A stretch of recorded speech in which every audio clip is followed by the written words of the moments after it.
Hello, ambitious women. Today I want to talk to you about developing true confidence around really high quality men. Now, I've been coaching ambitious women for almost a decade now, and the one thing I hear more often than not is, Jason, I feel really confident in day to day. I'm smart, successful, I do great talking to people, but when it comes to going on a date with a guy that I'm really attracted to, someone I really like, I just feel completely uncertain and unsure of what I'm doing. And I'm afraid that I'm gonna say something that's gonna turn him off. And I don't feel that same level of confidence around high quality men that I do in other aspects of my life.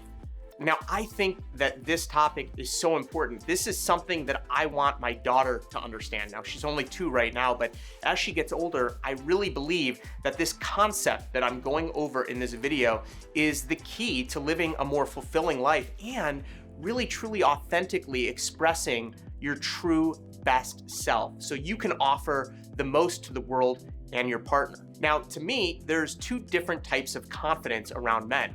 There's physical confidence and emotional confidence. Now, physical confidence is that you're confident in how you look and how you appear with actual physical things like your physical body and your hair and your clothes and what car you drive, all of those types of things. And then there's emotional confidence. Emotional confidence is that feeling you get when you walk into a room and see a bunch of guys and feel great about yourself, feel attractive. It's your character, your integrity. It's what you think when you're imagining yourself in your fantasy. It's what you do when no one's watching. It's your deepest self-esteem and how you truly feel inside. Now, I can tell you, I live in Chicago, and in America, the one thing that most people think drives most confidence is the physical. They think if you look great, if you've got lots of money, all of these things, if you're traveling, that you must be happy and fulfilled. And I'm sure you know of someone who has a lot of money, who has a lot of stuff, and is just really feeling horrible inside and is depressed or angry or lonely. And you see this all the time in Hollywood. You see stars that are so glamorized in our media and in social media that you think that, wow, their life is so amazing. But then you find out that these people are actually committing suicide. And so it's very, very easy to judge your insides with other people's outsides. Now, in this video, I'm gonna focus on emotional confidence because I believe that this is the foundation. This is what really makes the difference in helping you to date in a sane way where you actually enjoy the process, and also to help you attract a higher quality man who wants to be with someone who has that true inner confidence. And I can tell you that a high quality man most certainly is going to have that deep inner confidence, and those are the types of men that you want to attract. Now, there's 3 main ways that I'm going to go through with you right now on how to develop that core, deep, true confidence so you can feel at home and completely yourself around high quality men. Now, the first thing is reframing rejection. This is really important. Rejection is the idea that you're not enough for a man. He doesn't value you enough to want to pursue you. Maybe he's not physically or emotionally attracted to you, and that feels like you are less than. It feels like the guy is up here and you're down there and you haven't been chosen. And this is just compounded if you really, really like the guy. And unfortunately, the most times that you experience rejection is when you actually do really like him, and that's the struggle. Now, the problem with rejection and framing it and perceiving it as rejection is basically assuming that it's a zero-sum game, which means that if one person wins, the other person loses.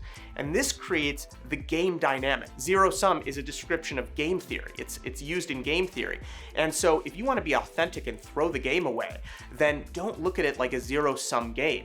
It's so important that you perceive this, that instead of one person winning and one person losing, that you're both on the same team and that you're both trying to win together. And a true win between 2 people is when one person benefits and wants it and has incentives to be in that relationship, and the other person benefits and wants it and has incentives to be in that relationship.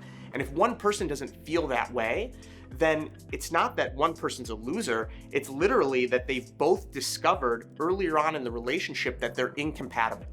And that is a win for both people, because your whole goal in dating is to find someone who's a good fit for you. So if this guy who's on the same team as you, because let's say you both want each other to be happy and to find love, if he's not a good fit and you find that out at some point, that's good.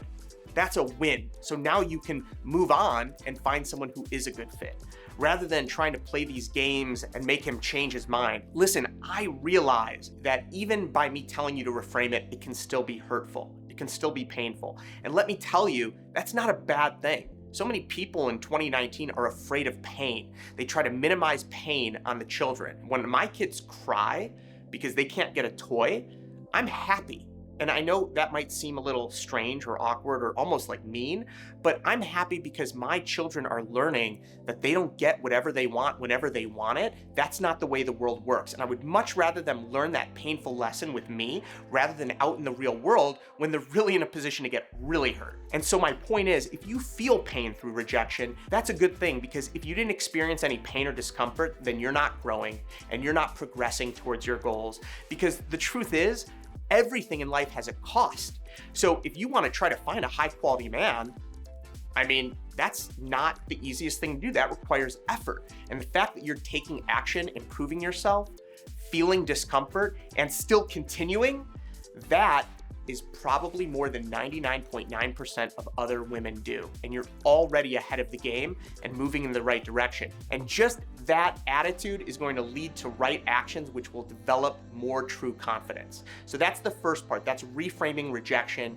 It's a way of getting on the same team as a man so you're not competing. And also just getting used to the facts of life that, listen, there's gonna be some discomfort. And if you try to avoid it, you're gonna end up avoiding it in a small isolated room by yourself watching other people do it on TV. That's not what you want. You want this for your own life. Now, before I go on to number 2, I'll just tell you one thing. I used to be over 300 pounds and making eye contact was terrifying. I would feel this tightening in my chest, almost like a panic attack. And I just felt ashamed because I just felt so ugly because I was so obese. And I actually had to desensitize myself over time. I had to practice eye contact and I would time it. I would see how long can I maintain eye contact. And literally, I desensitized myself to it. Desensitization therapy is a real thing, and I encourage you to try it if there's a helpful social skill that you are avoiding because of discomfort. It might actually benefit you to address it, to work through it, rather than avoid it, because at some point, you either address it or you totally lose that opportunity to connect with people. And that's not an option in my book. Now, the second way to develop true confidence is to express and practice the power of polarity. And the power of polarity is just to be extremely authentically you. And this is a very, very powerful concept. The idea behind it is that you do want to be polarizing. You do actually want to turn men off. This kind of stacks on top of the first tactic of reframing rejection, because now that you have reframed rejection, now you can actually seek it. Because in the past, you didn't want rejection. Now you actually realize that there's so many people in the world that what you want to do is you do want to attract a certain type of person, but you do want to repel another type of person. That was like a new paradigm for me, that I actually want to reject certain women. Because I always thought that for me to be an attractive man, all women would have to be attracted to me. And if there was a woman who was like really turned off by me, then I must be an unattractive man. But the truth of the matter is that everyone has different preferences, and what's going to attract one woman or one man is going to totally turn off another. And so the key is to focus on being yourself to attract the right type of man who's going to love you for you. So for example, let's just say that you really love horseback riding.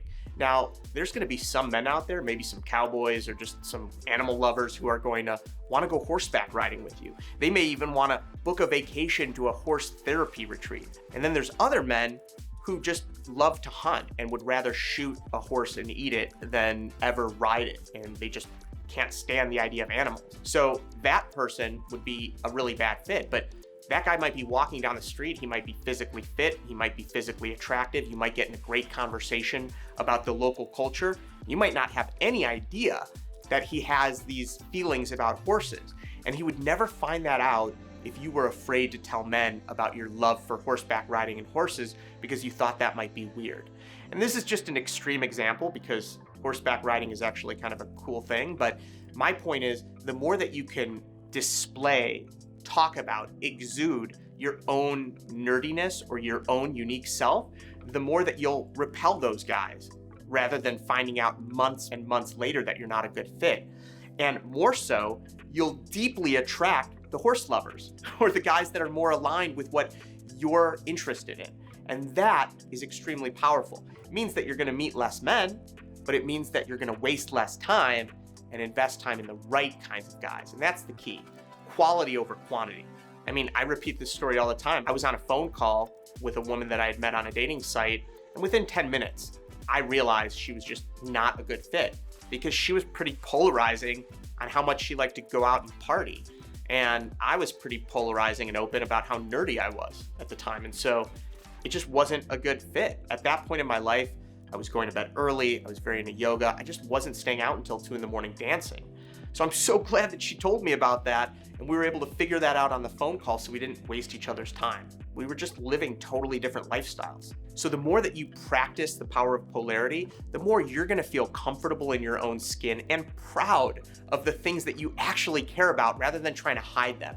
That automatically will exude a deep inner confidence that men will feel magnetically attracted to. It's refreshing. It's different when women have that sense of confidence. Third way that you can develop true inner confidence around high quality men is to take esteemable actions. Esteemable actions are really any action that you will feel better as a result of. It's adding value to your life rather than taking it away. It's typically focused on a longer term return on investment rather than just getting the quick feel-good win. So for example, eating a chocolate, you'll feel good in the moment, but you might pay for it later when you step on the scale. But if you exercise, you might really dislike it in the moment, but you'll feel great when you can squeeze into that new dress that you just bought and you look in the mirror and feel good because you put in that time. And that's the difference between esteemable actions and just taking any reactionary actions. So if you're gonna go out on a date, I suggest that day, wake up early, try to get a workout in, try to maybe do some meditation or some personal development reading. Maybe before the date, go out and meet with some friends, get social, get in the energy and the mood of being talkative. All of these things can help build you up so when you go on that date, you have enough confidence where you don't have to be Miss Loud, Vibrant, Crazy, I've been meeting with people all day, but you can at least have the ability to be fluid because you feel relaxed. That's a great example of taking some esteemable actions on date day. Things that you can actually do that would make you feel good when you're interacting with men. Now, I'm talking about deep inner confidence today because a lot of the challenges that I see a lot of my clients focused on are actually not the real issues. They're just symptoms of a deeper issue. And it almost seems that by applying deep confidence and strategies to develop deep confidence, a lot of the problems that seemed so big, that seemed so real, just kind of disappear. They no longer become an issue because it's not something that you would deal with if you were truly confident. It might not even be a relationship that you're in if you're truly confident. You just start to attract different people. You have different levels of patience for different types of stuff, and you just get more aligned with the types of people who are living the life that you want to live rather than you feel kind of you're living by default. It's design versus default. And I find that the people that are living by design have a much deeper sense of confidence than people who are kind of just trying to survive and reactionary. And listen, I'm just passionate about this. I have focused on confidence in my own life.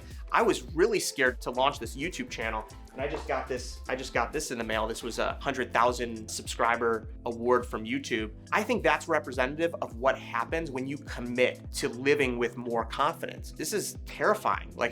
I'm out here in front of thousands and thousands of people, but I'm able to do this because I've practiced over a long, long period of time, and I've desensitized myself to the things that don't matter that seem so big when you're just starting. And I would love to pass that on to you, to my viewers, especially as you're approaching dating, which also can be terrifying. But I know if you chunk it down, if you just focus on today, tomorrow is far away from here. We've got a lot of time until tomorrow. Let's just focus on today.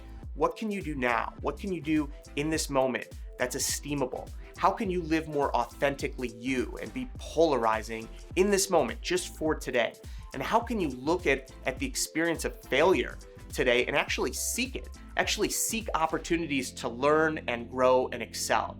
If you keep this type of optimistic mindset and if you continue working on yourself, I'm already excited to keep listening to you and reading your comments. And this is just from a married guy. I'm already getting attracted to the thought of spending time with those types of people. And so I encourage you to really commit to this and watch what happens. Watch how the people in your life might change. You might be surrounded by more quality men, and you might find that you start developing deeper connections with men that you never thought that would be even possible in the past. That's my hope for you. Please do subscribe to this channel, and we'll continue to develop these skill sets and perspectives on attractive living together. Thanks so much, and be well.